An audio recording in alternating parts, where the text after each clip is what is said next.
اللہ اکبر۔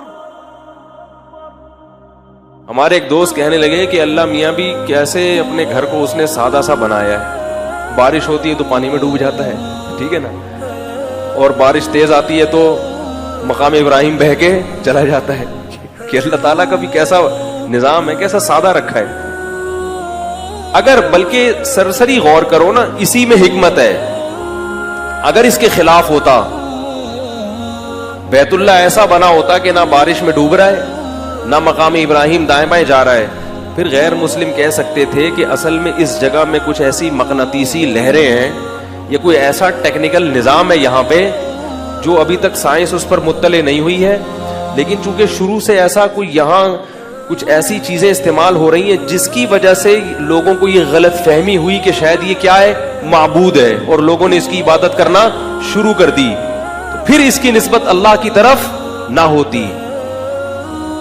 نہیں یاری میرا خیال ہے بات، کوئی بھی جگہ ایسی دنیا میں ہو نا جہاں کچھ عجوبے ہوں تو ان عجوبوں کی وجہ سے لوگ اس کے گرد گھومنا شروع کر دیتے ہیں، پھر اس کے بارے میں یہ کہنا اور شیطان کو یہ شر پھیلانا آسان ہوتا ہے کہ بھائی یہاں کچھ ایسی ماورائی طاقتیں تھیں جن سے لوگ متاثر ہو کر اس کی عبادت کرنا لوگوں نے شروع کر دی۔ اب یہ الزام کوئی مسلمانوں پہ نہیں لگا سکتا کہ یہ بیت اللہ کے گرد طواف کرتے ہیں اس لیے کہ یہاں کوئی خاص واقعہ ہوا ہے۔ بھائی وہ تو بالکل، یہ اسی طرح یاد رکھو کہ جتنے بھی اللہ پہلے بیت المقدس تھا، اب کیا ہے بیت اللہ، یہ دونوں بیت المقدس کی جو اڑوس پڑوس کی زمین ہے نا وہ بھی سرسبز و شاداب نہیں ہے۔ اس میں حکمت کیا ہے؟ اور بیت اللہ بھی کہاں ہے؟ چاروں طرف بڑے بڑے ریگستان، آبادی کا تصور نہیں ہے وہاں پہ، اگر یہ سب کچھ دریافت نہ ہوتا جو اب ہوا ہے۔ سعودی عرب میں آپ کو پتا ہے لوگ زیادہ بیویاں رکھتے ہیں اور 15 18 بچے ہوتے ہیں، اس کے باوجود بھی سعودی عرب کی آبادی زیادہ نہیں ہے۔ کیوں؟ رہتا نہیں ہے وہاں پہ کوئی، عرب سارے نکل جاتے، رہنے کی جگہ نہیں ہے۔ وہ تو تیل نکل آیا تو انڈسٹریاں لگ گئیں تو لوگ ملازمت کے لیے جا رہے ہیں، ورنہ صدیوں سے وہ ملک کیا تھے؟ غیر آباد۔ آپ ہوائی جہاز میں جب جاتے ہیں دن میں تو آپ دیکھا کریں کتنے بڑے بڑے صحرا ہیں۔ میں یہ کہتا ہوں کہ اگر کسی شخص نے کسی جگہ کو عبادت خانہ بنانا تھا اللہ کے حکم کے بغیر تو وہ کبھی بھی ایسی جگہ کا سلیکشن، ارے یار بول لو نا بھائی کیا ہو گیا، نہیں، شکر ہے آواز آئی، کوئی بیٹھ کے گڑے گا نا جیسے اس مقام کو میں نے بنانا ہے، کوئی ایسی جگہ جہاں لوگ آئیں تاکہ ہماری معاشرے میں کیا ہو، عزت ہو کہ ہم اس جگہ کے رکھوالے ہیں، تو وہ ایسی جگہ کا سلیکشن، وہ ایسا پوائنٹ متعین کرے گا جہاں لوگوں کے لیے آنا آسان ہو، خوبصورت زمین ہو، بڑے بڑے باغات ہوں، آبشاریں بہتی ہوں، چشمے بہتے ہوں، اور کوئی انٹرٹینمنٹ کی کوئی وہاں جگہ ہو، اور خاص طور پر اگر وہاں کوئی جن چڑیل بھوت بھی ہو، جو کچھ جیسے بعض دفعہ ایسے ہوتے ہیں نا مقناطیسی پہاڑ ہوتے ہیں، وہ آپ کو اپنی طرف جو بھی لوہے کی چیز ہے اپنی طرف کھینچ رہے ہوتے ہیں، تو پہلے زمانے میں لوگوں میں اتنی عقل نہیں تھی، کوئی بھی ایسا پہاڑ ہوتا کوئی اس کی طرف کھینچ کے چلا جاتا تو لوگ کیا کہتے یہاں پر کیا ہے، کوئی دیوتا چھپا ہوا ہے، یہ کہہ سکتے تھے نا لوگ، تو ایسی جگہ کو بنا لیتے عبادت گاہ، زیادہ دنیا جاتی وہاں پہ۔ لیکن مسلمانوں کا جو بیت اللہ ہے وہ کہاں بنا؟ ایسی زمین پہ۔ یہ تو پھر بیت اللہ کی وجہ سے تو آباد ہو بھی گئی، ورنہ ابراہیم علیہ السلام جب اتنا لمبا سفر کر کے وہاں پہنچے ہیں تو عقل کہتی ہے خدا کی قسم یہ کسی انسان کی سلیکشن نہیں ہو سکتی، یہاں کچھ بھی نہیں ہے، پانی تک نہیں ہے، ایک چشمہ زمزم کا وہ کیا آباد کرے گا بھائی دنیا کو؟ ایک چشمہ ہے وہ بھی، وہاں پر بیت اللہ کی بنیاد رکھی جا رہی ہے، اور وہ بھی سونے چاندی کی نہیں بلکہ سادہ پتھروں کی، اس میں بھی اٹریکشن کی کوئی چیز، یہ تو سونے کا دروازہ سعودی حکومت نے لگایا ہے، اس سے پہلے سونے کا دروازہ بھی نہیں تھا، سادہ بالکل چاروں طرف سے مٹی گارے کی۔ اگر انسان بناتا وہ قوم سے چندہ کرتا، جیسے میں نے برما میں بدھسٹ کا عبادت خانہ دیکھا ہے، بدھسٹ کا جو बड़ा मरकज है ना वो बर्मा है, और चाइना में भी बहुत हैं बुद्धिस्ट, चाइना ज्यादा सपोर्ट करता है। तो वो इबादत खाना वो किसने बनाया? इंसानों ने। इतना सोना इस्तेमाल हुआ है उसके अंदर, इंसानी अकल हैरान होती है। सोने के बुत बनाए हुए हैं, सोने का पानी चढ़ा हुआ है। जो वो कलाकारियां अपनी दिखा सकते थे उन्होंने दिखाई है, लोगों को अट्रैक्ट करने के लिए, लोगों को उसकी तरफ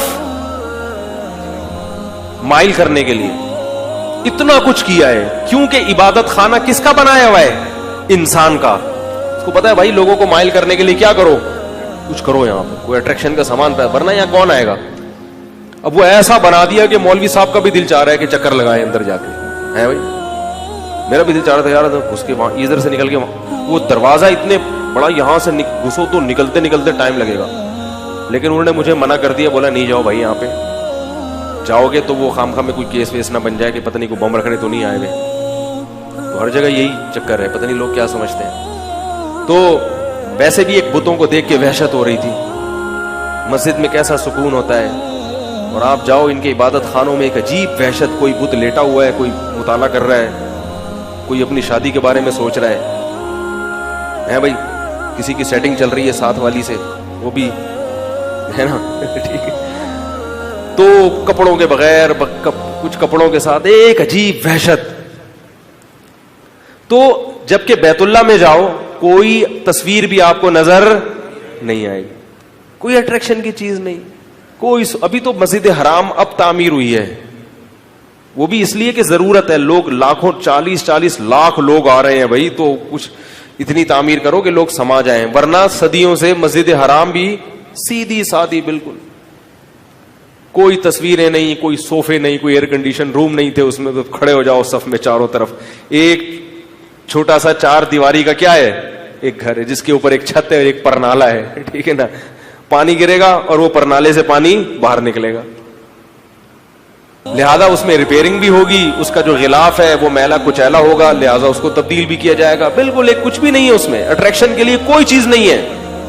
और जगह ऐसी बना दी अल्लाह ताला ने ये बताने के लिए कि ताकि कोई अक्लमंद जब सोचेगा तो उसे पता चलेगा कि ये अल्लाह की सिलेक्शन है, ये वाकई अल्लाह का घर है। अगर इसमें कोई मावराई चीजें हो रही होती, एक साहब मुझे कहने लगे मैंने सुना है बैतुल्लाह के ऊपर से कोई चिड़िया भी नहीं गुजर सकती। कुछ गुजर सकता है बैतुल्लाह के ऊपर से, हेलीकॉप्टर भी गुजर सकता है, चिड़िया भी गुजर सकती है। ये सारी चीजें अगर है ना, कुछ चिड़िया नहीं गुजर पा रही, अगर बिलफर्ज ऐसा होता कि बैतुल्लाह के ऊपर से कोई चीज गुजर नहीं सकती होती, खुद इसी चीज को गैर मुस्लिम कहते हैं, कुछ ऐसी रेज है यहाँ पे जो आपको गुजरने से रोक देती हैं।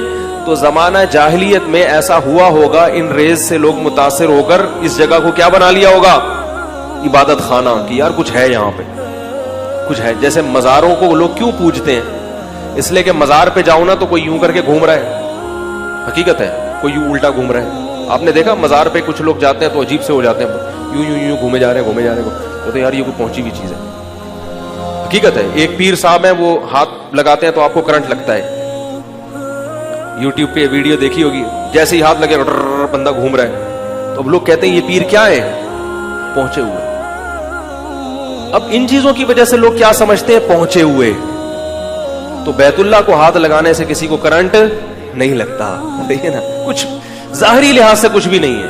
हाँ कभी कभार अल्लाह अपनी कुदरत के नजारे किसी को करवा देते हैं, वो अल्लाह की, जैसे अल्लाह ने अबाबील के जरिए हलाक करके बता दिया कि मेरा घर है ये, लेकिन ये अल्लाह के जिम्मे नहीं है कि वो हमेशा ऐसा ही करें। तभी हदीस में आता है कुर्बे क़यामत में जब हर तरफ शर और फसाद फैल जाएगा तो बिल आखिर बैतुल्लाह को भी गिरा दिया जाएगा और हज भी मुअत्तल हो जाएगा, क्योंकि हज बैतुल्लाह की वजह से होता है। अल्लाह का घर है तो उसकी जियारत के लिए हम जाते हैं, जब घर नहीं रहेगा तो जियारत भी खत्म, और फिर अल्लाह इस कायनात को तबाह बर्बाद कर देंगे। जब यहां तक मामला पहुंच जाएगा, खत्म कर देंगे इंसानों को। जब तक अल्लाह का नाम इस जमीन पर लिया जाएगा अल्लाह इस कायनात को बाकी रखेंगे। हदीस में आता है एक शख्स भी जब तक अल्लाह अल्लाह कहता रहेगा, अल्लाह उस एक की वजह से इस पूरे निजाम को चलाते रहेंगे।